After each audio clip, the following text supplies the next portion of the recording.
Jeudi 30 août 2018, l'ambiance est loin d'être celle des jours ordinaires.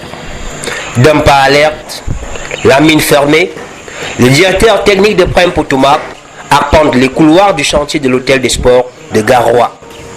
Son habituelle tournée quotidienne du chantier dont il contrôle l'avancement des travaux a, en cet après-midi ensoleillé, une allure d'inspection. Et pour cause, il y a 24 heures, a eu lieu ici le coulage du plancher du 4e étage de l'LB de l'hôtel.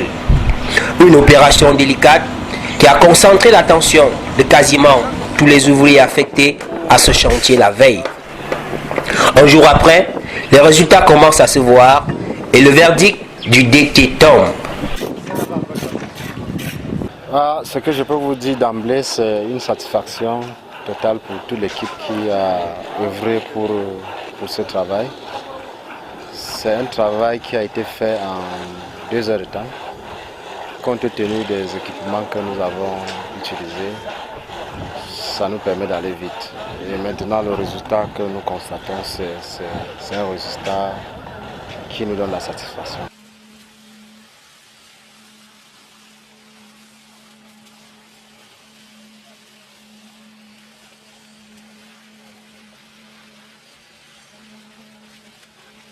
Situé au quartier Rumde Adjia, à quelques encablures du stade omnisport de Garoua, l'hôtel des sports, encore appelé hôtel sans chambre, est l'un des bâtiments les plus imposants du site de Garoua, le fleuron de l'entreprise. D'où l'attention particulière dont il fait l'objet à chaque étape de son évolution. C'est donc à une matinée particulièrement agitée que les ouvriers de ce chantier ont eu droit ce mercredi. Entre réunion et simulation, rien n'a été laissé au hasard pour la réussite de cette opération de coulage.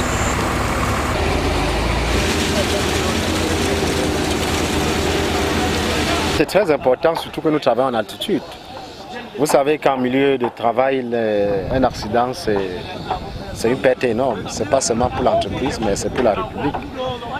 Et pour cela, nous prenons toutes les dispositions pour éviter que des situations pareilles n'arrivent. C'est pour ça qu'on fait des simulations. C'est pour ça que les gens sont sensibilisés, c'est pour ça qu'il y a des pré-start meetings pour sensibiliser les gens sur les dangers dont nous allons faire face et nous anticipons sur les solutions pour éviter que cela arrive. C'est pour ça que vous voyez ces travaux préparatoires.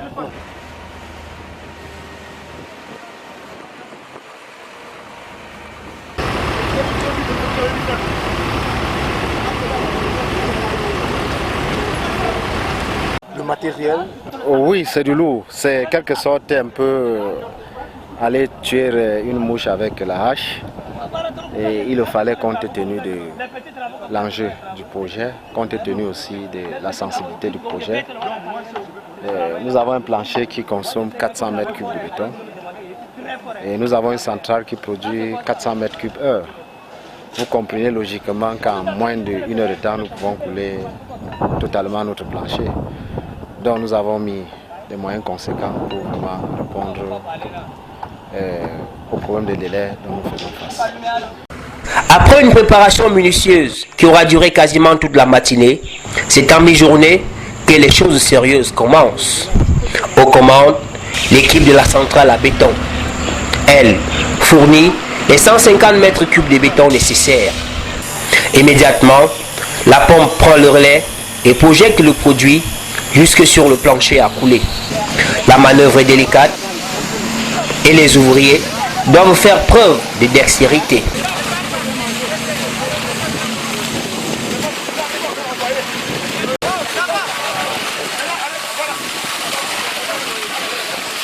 Comme du liquide, le béton jaillit de la pompe et atterrit sur le plancher. Il est immédiatement étalé par les ouvriers. Un pompage rendu facile par la composition spéciale de ce béton. En fait, c'est une dalle qui est constituée d'un micro-béton du 5,15 qui est constitué de 5,15 et c'est un béton pompable, c'est-à-dire un béton assez fluide. La différence avec les autres bétons, c'est que ce béton répond également aux mêmes compositions que les autres bétons, c'est-à-dire sable, gravier, eau.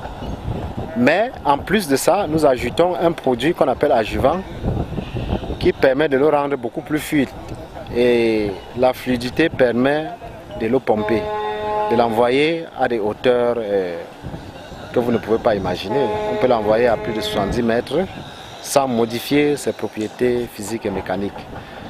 Et effectivement, ce béton que vous voyez, c'est un béton pompable. Et là, la dalle, elle est souple. Ça n'a aucune influence sur la résistance. Au contraire, l'adjuvant que nous mettons influence positivement de l'ordre de 15% sur la résistance du béton. Ça veut dire, si nous avons visé 25 mégapascales, en mettant un adjuvant là-dessus, nous sommes sûrs d'atteindre la résistance initiale plus 15% de cette résistance. Donc, de ce côté, nous nous mettons plutôt dans la sécurité. C'est pour ça que les premières résistances que nous avons obtenues sur les premiers planchers étaient de l'ordre de 30 mégapascales. Pourtant, la résistance visée au départ était de 25. Vous voyez que nous sommes dans la sécurité. Il n'y a pas de souci là-dessus. 24 heures plus tard, les résultats obtenus permettent de poser les bases du travail à venir. Déjà, les ouvriers s'attellent à préparer le coulage du reste du plancher. Une perspective qui augure de bonnes nouvelles pour le chantier de l'hôtel des sports de Garoua. Le thème que nous utilisons aujourd'hui, c'est beaucoup plus le préfabriqué qui nous permet de faire un plancher en 15 jours. Donc la moitié du plancher est fabriqué au sol et l'autre moitié est coulée sur place. Donc ce que vous constatez là, la première phase du plancher est réalisée. Et ce que les gars sont en train de faire aujourd'hui, c'est la couture. Parce que quand on pose un plancher, on doit coudre les planchers. Quand on pose les pédales, on doit coudre les pédales entre elles. Et c'est ce travail qui est en train d'être fait là. Et c'est terminé déjà à 95%. Mais au même moment, nous allons lancer le bétonnage des poteaux du plancher suivant. Donc dans les 15 jours qui arrivent là, nous serons capables déjà de vous mettre un niveau au-dessus de celle-ci. Dans 15 jours, logiquement, si nous n'avons pas les aléas dus à la nature, c'est-à-dire la pluviométrie nous le permet, dans 15 jours, nous serons au 5e niveau.